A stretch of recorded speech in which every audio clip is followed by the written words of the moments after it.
Hello again, lovelies! Welcome back to our Tomb Raider playthrough. Today we're putting the Greek campaign to bed with the region's final level, the Tomb of Tihocan. This is by far my least favourite stage of the game, so we're going to smash through it as quickly as we can. It's mostly just a retread of the cistern with a mini boss battle at the end, and frankly, one cistern is too many for any game. That lever there lowers the water level so we can swim out up here without drowning to death. A lot of people come up here first and try to use this T switch on the wall while it's submerged. Good luck with that.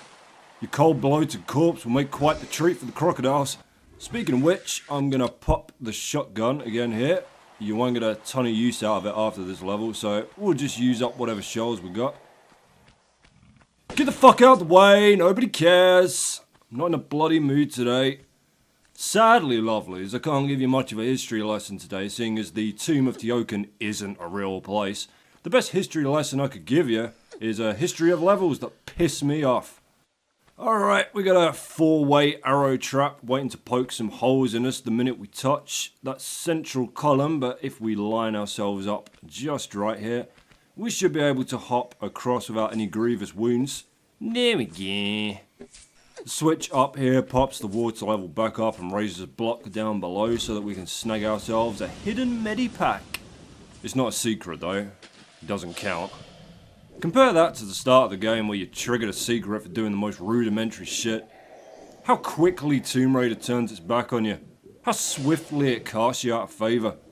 Come on, pick it up, you titted imbecile. We've got other shit to get on with. To be honest, I think the first actual stage in a game I remember growing to hate when I was a kid was Carnival Night Zone 2 from Sonic the Hedgehog 3. Now those of you that have played it will know full well what I'm on about, but there comes a part where you run into a dead end with nothing but a bouncy barrel to give you any sort of clue of what to do next. Now, the bouncy barrels have been present throughout the stage and you've always used them by jumping on them to boost you up to a higher platform. It's very important that you remember that. So naturally you bounce on the barrel, but it's not giving you enough of a boost. But there is a gap underneath the barrel where you could conceivably get down to. So you start trying to jump on the barrel to force it downwards, and this is the motherfucker of it. It moves just low enough that you think you're in with a chance. Words can't do it justice, seriously. It dips down just enough that the game is practically shouting at you that this is the solution. So you spend fuck knows how long trying to time your jumps, trying to hit it at the right time so that you and Tails land on it together, but no matter how hard you try, the gap below the barrel is just out of reach. So you backtrack through the entire level looking for a switch or a false wall or something you could have missed, but there is nothing. And remember, there's a time limit in these fucking games as well. So you've died a couple of times by now and gone back to the start, but no, there's nothing. Back to the fucking barrel you go, and I cannot describe to you how close it appears that you are to succeeding by jumping on this goddamn barrel. But it will never happen for you, and you will drive yourself to a state of despair that you didn't know it was possible for children to feel. Fuck off, Pierre. There. No. Oh, that little shitbag popped me in the shoulders. Run away. Pay for that later. What? Oh, die in a fucking fire, Pierre. Stop following me. It really gets on my tits. They say you miss your arch nemesis if they died, but I'm genuinely in a better place mentally at the end of this level when I put those final few shotgun shells through his guts. Surprise crocodile there? They must have the most overdramatic death animation of 1996. If you know a better one, feel free to point me in its direction. This is the first secret of Tomb of Tihocan. You pop the secret door by jumping on these 3 pressure pads here. And then it's another easier than it looks ramp jump up to the stash. Anyway, yeah, it's Sonic 3. So, you're at your wit's end pleading with this fucking barrel to just act like the other barrels and either boost you up somewhere or get out of the goddamn way. But it's not interested, not in the slightest, because what you actually have to do is stand on the barrel and press up and down to move it up and down. That's it. That's the solution. Simple, isn't it? No, it's bloody not! Up until that point, there is only one. That's one fucking place that the up and down buttons are ever used over 5 Sonic games. Even more if you count the radically different versions of the games that were released on Game Gear and Master System. Only one goddamn place. And that is in the flying stage from Sonic 2 where you use them to guide a plane through the sky. They have one utterly useless function other than that. And that is to look a very short distance above or below you, which you can only do when you're stationary. And let's be honest, nothing about those games suggests that you should ever need to stand still. But suddenly, out of nowhere, here comes a fucking use for them. A puzzle that practically breaks the fourth wall in a 16-bit Sonic game. Go the fuck away. I wasn't even happy that I figured it out. There was just a cold, impotent, vengeful rage that still haunts me to this day. Alright, you gotta be careful here. This swinging blade will take your fucking face off if you try and walk to the edge to square up your jump, so you gotta judge it for yourself. You try and move yourself to within a step's distance of the ledge. Take 2 steps back, and that is the correct distance for a running jump. It's very useful to know the maths behind your jumps in Tomb Raider. 1 + 1 = nearly! It's a brutal craft, as with most numeracy. You ever hear that old joke? Why was 8 afraid of 7? Because 7 ate 9. That doesn't even begin to cover what 7 did to the corpse before eating it, let me tell you. He's a sick puppy. Alright, we're going to flood the passageway below us before we progress, which this switch down the corridor will conveniently do for us. It's all the same through this level. Enter a room, flood it, swim through, unflood it, kill something. Just another day in the life of Lara Croft, sanitation worker. You know they tell you not to flush shit like sanitary towels and baby wipes down the toilet, and you're like, who gives a flying fuck, I'm gonna flush that shit down there anyway. Did you know they all stick together in the sewer and create something called a fatberg? A fatberg is a giant, terrifying, minge-hanky mutant held together with congealed fat. And when I say giant, they found these damn things floating around at the size of a Boeing 747. You think it's fucking bad in your job when you're just closing up and a customer comes through the door in the last 5 minutes? Imagine getting to the end of your shift and having to deal with that coming down the tunnel towards you. Join us!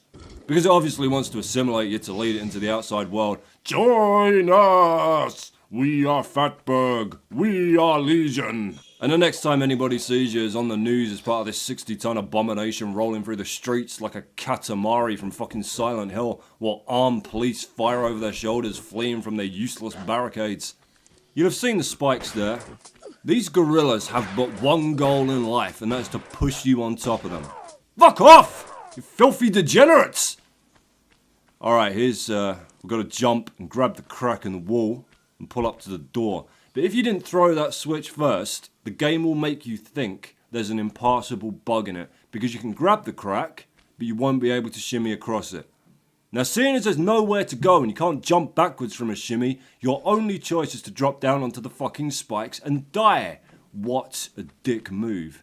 All because you came up here first instead of throwing that switch, which, if you noticed, doesn't even have the appearance of a regular switch, it's just kind of blended into the wall.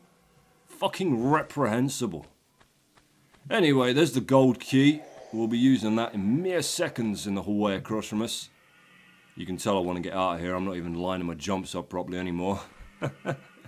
Now, sometimes when you use this key, it does the chime as if you discovered a secret area. Let's see if it does it here.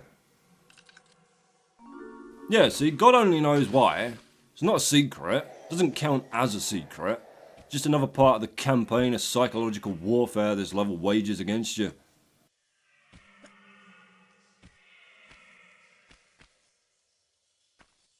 Alright, we got a lot of block pushing to do now.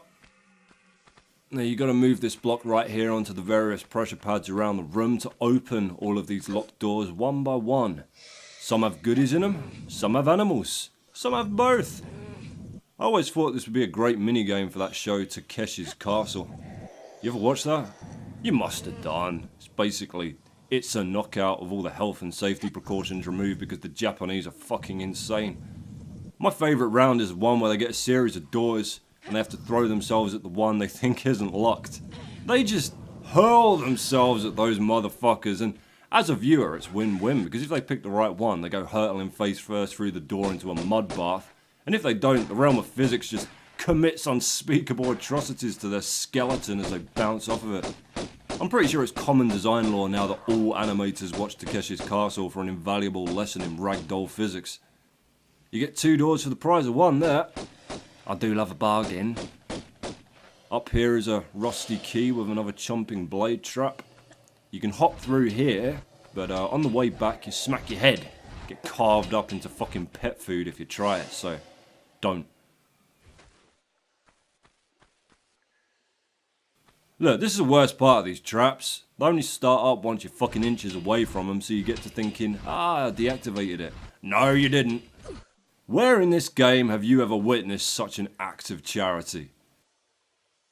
Game developers are an overworked, angry group of people, and by God, they'll take it out on you every fucking chance they get.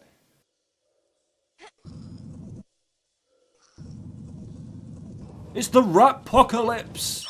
Nah! Tides of vermin sweep the kingdom! Everybody up on your stools! Thankfully, they didn't sprint off into the far reaches of the room there. The default AI for every enemy in Tomb Raider is to come straight at you until you hop up to higher ground, at which point it will run as fast as it fucking can to the most unreachable corner of the level it can find. Last one now. No, Lara! Push the damn block! We'll go home, and we all know what happens there once you've upset me, don't we? We practice our second floor swan diving.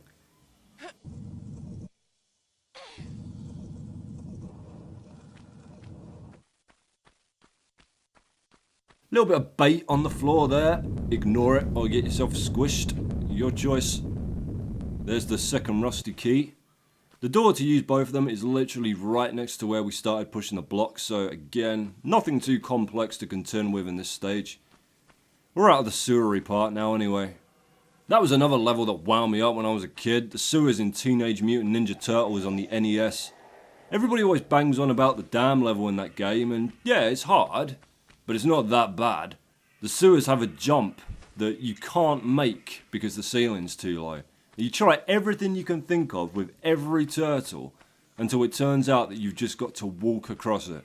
Just walk across thin air. So simple. How did you not guess it straight away?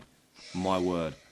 What's even worse is that when the game got ported to MS-DOS, they fucked up the level mapping, so there was a jump in the middle of the game that was impossible to make.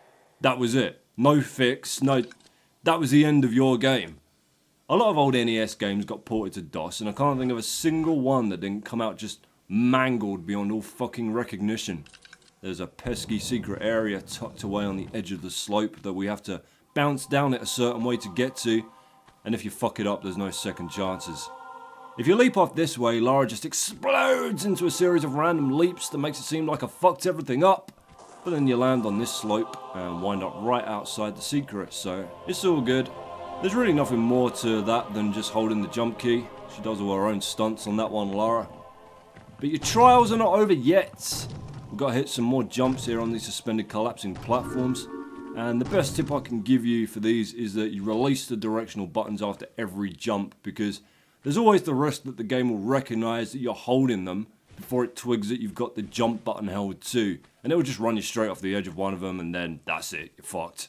Now we can climb out here and enjoy what's left of the super fun happy slide, which isn't much, but it's better than nothing. And this grumpy fuck just spits us out at the other end. Get your nasty ass out of my mouth. Here we are in the main cave, and we've got a crocodile to contend with before we go any further, because of course we do. But this is a nice open body of water, so there's no little hidey holes for him to go cowarding off into. Is there handbags? Crocodiles can't talk, obviously, but if they could, he'd say, "Ow! Ah! Fuck! Ah! Never a truer word spoken. Alright, we're going to get through this little cave pass now, which will take us over to the other side of the lake, where the main chamber housing Tihocan's remains, and more importantly, the next piece of the Skion stands. There's a switch to hop up to over here, which opens an underwater gate, which leads us to another switch that throws open the main chamber door.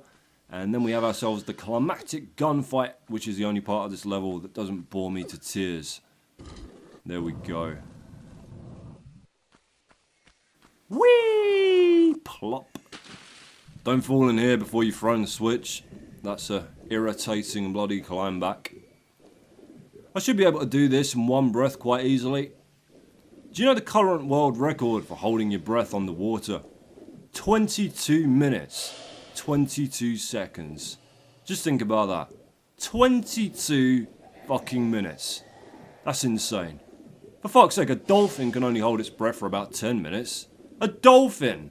To think, before this video, you lived in a world where you thought a man would lose at anything against a dolphin underwater. Well, now you bloody know better, don't you?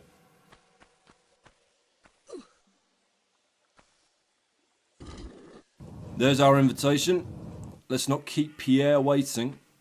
He's a lot of things, I admit, but simply won't do to practice bad manners. I simply won't have it. But before we go in there, we got ourselves an Atlantean centaur to deal with. Well, we got two really, but the other one doesn't attack right away. Now, you see here, they've cunningly disguised themselves as statues.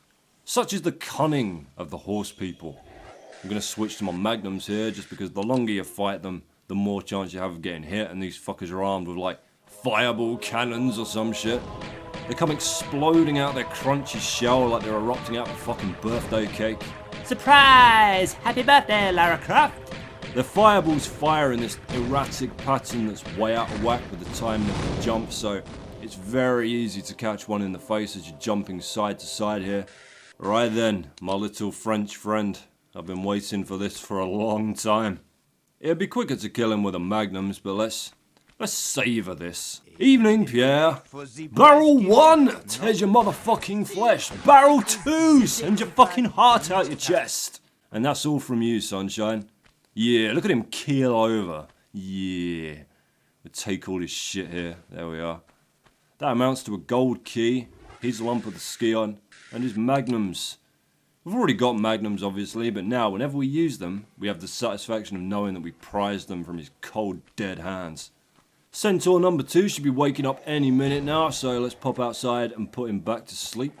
There he goes. We've got precious little health here, so... Ah, shit! Oh, no. This might prove fatal here, folks, I'm not gonna lie. He may very well kill us as we attempt to clamber out of the water here. Fuck! Shit on my head. Alright, that could have gone a lot worse, I'll be honest. Kablow! Fuck me, that was close. Another thing worth mentioning is that explosion will deal you a fair bit of damage if you're anywhere near it when they die. As is common among the Atlantean enemies, which makes all those later levels an incurable ache in the balls. Still not as dramatic a death animation as the crocodile, though. That's just the best death animation. Ah! Oh! Lady! You shot me! Oh, it's going dark. Oh, the black clouds come. It's getting cold now. So very cold. I can't feel my tail. Right, we're basically done now. We've just got a few more pickups to grab around the edges here, and we're good. There's a nasty bug in this level if you save at the wrong time. In fact, there's a lot of nasty bugs in this game that can happen to you if you save at the wrong time, which is why you see me running the entire level without saving at all. But in this one, if you save after you kill Pierre without picking up his items, and you're forced to reload for any reason, all his items will be gone, and you won't be able to leave. There's also a few minor differences between this and the console versions in terms of sequencing, like in either the Saturn or PlayStation versions of the game, the two centaurs will come to life at the same time, rather than one after the other like we saw here. Here we go then. That's the exit door, and we'll be running headlong into a story cutscene before we depart the level, which will give us a bit of background on Tihocan.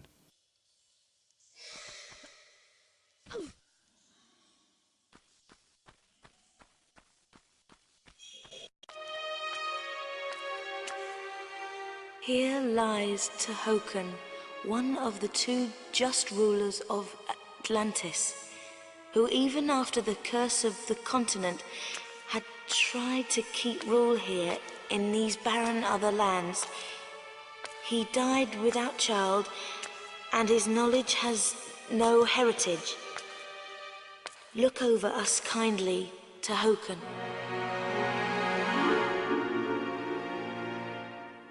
So now, if you recognised any of that ancient artwork on the wall there, we've got to go to bloody Egypt for the third piece of the Skion. Bloody Egypt! Are you serious? Are you Tihocan the piss, mate? Are you Tihocan the piss? Another clutch of perfect stats there, of course. And I'll see you next time, bright and early, for a trip to the city of Khamun.